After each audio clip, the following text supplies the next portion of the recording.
Hello, my name is Brendan Hoover. This is my individual presentation. I decided to choose air handling. I don't believe we cover air handling explicitly in this course. I'm a former CS undergrad, so air handling's pretty major. Kind of at the basic level, you're going to run into errors, kind of guaranteed, no matter what. And the whole idea is let's say you don't handle these errors, right? Your program's going to crash out, right? Like it just will. Your program's not going to really be able to do much about it. If you handle these errors, it's obviously you prefer to have no errors, but your program will be able to keep running, or you can handle them explicitly. It can give you good info about maybe what this error is, and the whole idea is that you're predicting these errors ahead of time. You're not ignoring them. As a coder, you got to predict what a user's going to do. You're not going to be perfect, but that's the best idea. And I think this is good for a beginner. That's kind of my audience, is the beginners of Python. I'm not perfect with Python, but I've written a bunch of different other languages, and it's a good beginner thing. May not use it so much in this class, but it's a good thing to be aware of. So I'm gonna keep kind of go through a few things. Now I'm gonna be switching in between the Jupyter notebook and this, so it's not gonna be like perfect presentation wise, but that's the best I can do. So, how do I? All right. So yeah, why I said why errors matter. The main thing is, yeah, your program's going to crash if you do not handle these errors. Real apps need to be robust. Think of like Instagram, TikTok, all those. You don't realize it, but like they're handling so many different inputs and outputs, and they're handling all these different things because they've handled these errors. They're predicting these errors. Now, in the case of Python, you might get some funky stuff. So, like the division by zero stuff, right? If you're going to divide by zero, you're going to get a division error, right? So, you're going to have to handle that stuff. You might get an invalid user input. Maybe your file is missing when you're trying to import a file. Handle that error rather than just let it be, so then your code can keep moving on. If you got a huge code block and you're not handling any errors and your code crashes out, well, you're not it's going to be pretty tough to go and find that error immediately. So if you want other stuff to run, instead, still, even regardless of the error, you just got to handle it. So right now I'm going to switch and show you just a very basic error. I'm going to head over to my Jupyter notebook, right? So we're going to go up here. We're going to play these errors. I got a handled and a not handled, right? The code here isn't too important, but right here, we're dividing by zero, so we create this zero division error, right? And the main thing is you get this error, right? And it crashes. Let's say you're working through a ton of code. Right here, it's fine. It's whatever. But if you're working through a lot of stuff, you might want to handle it, rather than just immediately crashing. What we got down here is, now I wouldn't use this necessarily as my return statement here with a zero division error. I'd probably have a little message, hey, you're dividing by zero. But the main idea is I'm using a try and except block, which I'll get into in a minute, is where the program still runs, right? So if you had a lot more here and we use the one up top here, right? Well, it just crashed immediately when we wouldn't be able to run the rest of the code. Here, let's say we do have this. Well, we can run the rest of the code. It'll be fine. Be able to work it out, right? So let me go back to my presentation and we'll just play it again. I don't know. I don't know if that's the best way to do it. So some of the common errors, I'm just going to read through the list here. The value error, the type error, zero division error, which I just showed, right? File not found error, the key error, index error, attribute error, import error. In my opinion, I'd say the value error, the type error, and the index error are probably the most important ones, the ones that I tend to see the most. The file not found one, yeah, you see it a lot, but that's kind of just, yeah, it says here, the missing file path, right? Like that's one you just kind of figure out on your own. You do handle it, but that's kind of your main thing. But I think you're going to see type error the most and value error the most. So I'll go to an example here. The index error you'll see maybe later on, but it's one you will probably run into. So let's move down here. So yeah, we got a handled one and not. So here you can see we got a value error. in this little code block here, right? What we have is an invalid literal for the int, and we're doing ABC, right? So let's say we did have that, right? And we didn't handle anything in there. Well, look at this. Now the code's broken and everything below it is broken too, you know. Here we handle it, right? We're just returning the integers, right? And so 42 passes, okay. But instead now we have this accept value error, right? And now it's none. And so everything keeps moving along, you know, not a big deal, you know. You can't put ABC in. Now I would have a bigger message, right? Yep, you know, you can see here, I'd have a cleaner message, something that tells you what's wrong. But for now, the main idea is we got a value error and, you know, we're moving on. So, and that's just one of the types. You know, the type error is another one. You'll see, you know, let's say you're doing like a string for an int, or you're trying to add like a string to an int, you'll get a type error or something like that. Those are like the most common ones. The other ones you would have to kind of look into a little bit more. So, yep. Let's move on to the next one. So yeah, just some of the basic, let me just, yeah, play it. All right. So yeah, just some of the basic stuff here is you keep seeing these try and accept blocks. So what you're going to do is you're going to put the code that you want. So sure, it might, you know, maybe it's something the user, you don't trust maybe the user to put something in correctly, or, you know, something might be wrong. You're going to put that into a try block, right? And then you're going to have the exceptions right after that. And what you'll have in that exception is maybe a print message or something like that. The main idea is you have a print message, you have a fallback, you know, maybe, okay, except if you get this error, we're going to do all this other stuff, you know, instead, but you'll have the try block, right? You'll try this, you know, so I'll just head over to Jupyter Notebook on this real quick. So yeah, let's run it, you know, okay.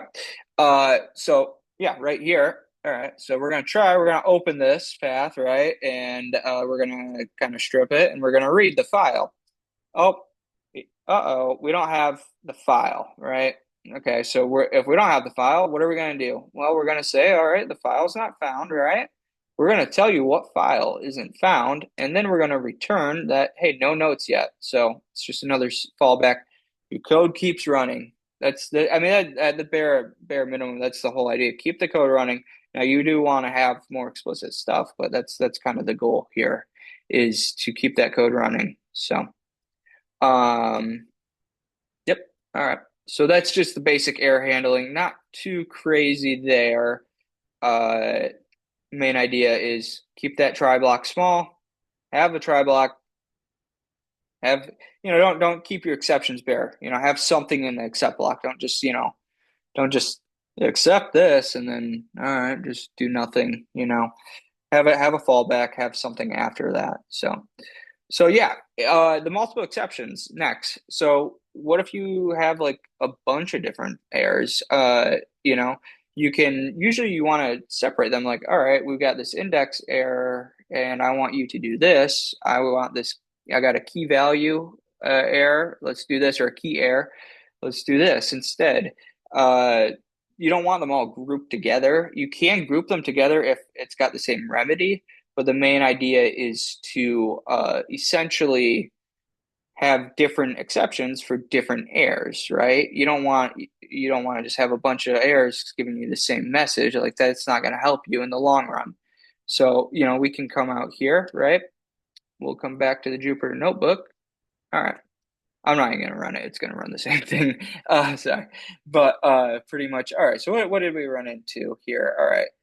So we've got these three different accepts. Looks like the key error and value error are going to have about the same thing. We don't really know. Maybe we don't even know what the error is, right? We just think this could run into one of these types of errors. All right. If it does, let's just have this remedy. We got an index error, right? So now what we see is we're going to have a different remedy here, right?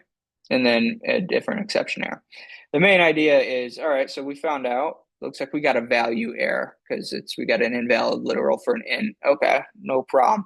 We know that though, so yep, bad discount. And this, it's because we have custom or separate exceptions rather than just one. Because like, what if it was an index error and we're saying bad discount? You know, we don't have anything, you know, explicit in there. It's just Yeah, you have an index error, but you got to figure out what your error is. You want to have these exceptions specific kind of. So I think the next one, yeah, all right. All right. So on to the next. So else and finally are essentially extensions of except, try and except. So else runs if nothing happens, if the excepts don't even hit, right? Finally is going to run every time. Else is just good to have, just in case, not bad to have. The finally runs like if you want to like maybe clean a file, close a file, exit, you can run that in the finally block. And I mean, that's kind of the essence of it, but they're extensions essentially. Mainly else is an extension. Finally is kind of its own thing. You just run it regardless. So let's kind of look here real quick. Um, all right, yep. So, all right, yeah. So let's not even focus on the code and why we made it here. What we can see is after running it, so loaded config app for demo, cleanup done. All right, so we ran the try block. Okay, didn't work, right? We ran the accept block. Oh, none of these errors, right? Doesn't matter. We didn't have a file. The errors don't matter. Oh, but look at this. All right, so we made it to the else block. So that means it's not one of those two errors. We know that now. And we can see, all right, we got this message. Cool, great. So be it. And then you can see in this finally block, essentially what we're gonna do is we made it this far. We're gonna clean up the file and close it. So and that's gonna run regardless, as long as it is if f, so which is looks like the file. So yeah. So that's just kind of else and finally just extensions of that. So alrighty. So custom exceptions. This is important. You're not always gonna have like an exception. You're gonna have to create your own exceptions, essentially. Like not every time, but sometimes you will have to create your own exceptions. You're not always gonna have like the read error or the value error exception. Like you might have to create your own exceptions. Maybe it's like I want to do all this unless Dave is in the status set, or something like that. It's just something random. I don't know if that's the best example, but you're going to want to create a custom exception.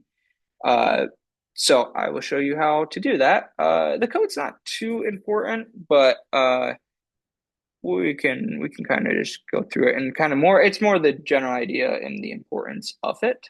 So here what we can see is basically we created this allowed block here. We defined a custom exception called invalid transition, or yeah, my bad, called invalid transition error, right? So we're gonna go through all this. And then the main thing is, all right, so we got allowed, created a custom exception that is going off of this allowed, right? What's allowed. And then we're going to try it, right? We're going to try it. We're going to try to change the status from paid to new. All right. But we're going to use our custom exception, invalid transition error, right? And then we're going to, if we hit it, we're going to print what the error is also. So handled cannot transition order from paid to new. Because we created this exception error, this custom exception error, right? Well, now we know. Now we know because we created a custom exception.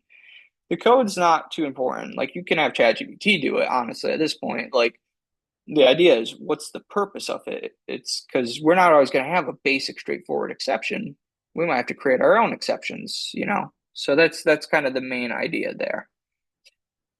All right, on to the next. Might have to. All right, yeah. I mean, the best practice is not too crazy. The main thing is, I would say, yep, keep your exceptions not bare. I don't know. That's the worst way I can say that. Have something in your exceptions block. Have clear messaging and errors. Have something read back to you on it. Be very clear. Be very intentional about what the error is. Don't just say nothing. Have something like, hey, here's your error. You're not gonna have how to fix it, but have something with your error. Don't just swallow the errors. Have something for each one.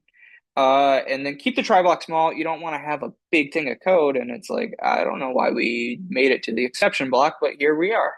So yeah, I would say those are kind of the main best practices. That's what I would try to follow. The others in here, yeah, I mean, add what is it? Don't use exceptions for normal control flow or performance critical paths. Yeah, I mean, that's important, I would say, especially for critical paths.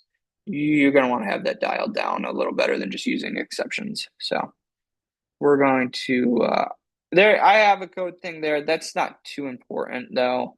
We'll move on though. So some real world examples where you might see this. So in data, we're gonna probably like I'm thinking of input parsing, right? That's a big thing. You're gonna get this JSON file maybe, and you're going to have to uh, get tons of input, and you're gonna see some weird stuff. You're gonna want to handle each of those weird cases. Maybe you're gonna want to do that. You might have some bad input from an input output system. Batch processing is pretty important. If you're processing like I don't know, like 500,000 batches a day, right? Uh, and one fails, and then and you're on like the 10th batch of the day. Uh-oh, you know, well, what next? You got 500,000 more to go or so. So you're gonna want to keep continuing on that. So I'll go show the code here. This is kind of an API call thing. So that was from the other side. So yeah, I mean, what this tells you basically is, all right, so what happened? We're using an API. Why, what was like the error? All right, looks like the API timed out. All right, good to know. We're gonna keep moving on, assuming your system can maybe move on without the API. Hopefully it can. But you know that because I mean the whole idea is you're allowing your system to move on without the API call. Your whole system, your whole app will keep moving, or maybe I'm thinking maybe connecting this back to Python or Jupyter Notebook. Um, you are using an API call, right? And the big idea is, all right, let's say you're trying to uh, get a ton of data from an API, right? But maybe multiple APIs and one API fails, well, we maybe don't need that API right now, but we can use all these other ones. Like, so keep moving because let's say if you didn't handle it, well, guess what? Your whole thing fails. So, I mean, that's the whole essence of error handling is keeping it moving instead of just crashing. All right. And just a quick little wrap up. So, main thing is don't avoid errors, absorb them. I think that's super important. They're gonna happen. I mean, they always do. I know right now it might be basic, but in the long run, they're always gonna happen. Really stick to try and accept. You can use else and finally. Always have a nice fallback though. Create custom messaging, especially like the bigger your data sets get and the more complicated your code gets, you're gonna want to have really clear messaging in them. It's very important that you do that. I would say, what's this error? I don't know. It just says error. That doesn't help. A lot of the editors now, a lot of the IDEs help, but in general, you're going to want to still have a clear error message. And yeah, keep your try blocks small. But in general, just keep your mind on the fact that you're going to want to handle errors. So, yep. Thank you.